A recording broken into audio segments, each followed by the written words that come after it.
Welcome back, everybody. My name is Dr. Molly Pearson, and for today's Daily Body Armor, we're going to be really focusing on another squat modification. So one of the problems you might notice during pregnancy or postpartum is that you might be experiencing urinary leakage, which is not uncommon, not uncommon by any means, because throughout pregnancy and postpartum, those muscles in our pelvic floor are really carrying a lot of weight as that baby develops, and then have to recover from birthing and everything like that. So one thing that we can think of doing to help us stay in the gym is lowering the weight.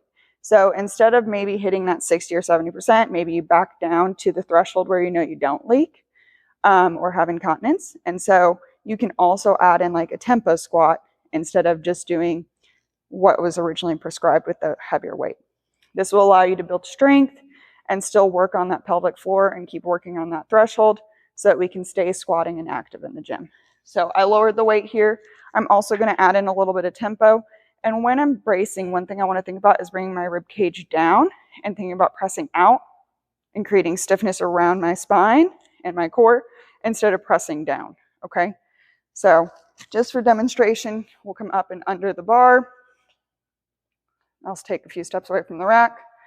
And we're going to think about going nice and slow, taking a big deep breath in, blowing out, contracting that pelvic floor, as well as creating stiffness around that spine, going nice and slow. So 1, 2, 3, and then coming up.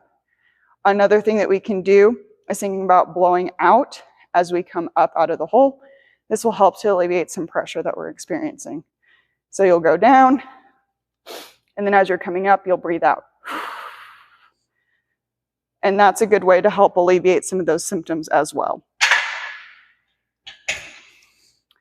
So give that a shot, and then if you have any questions, please feel free to reach out.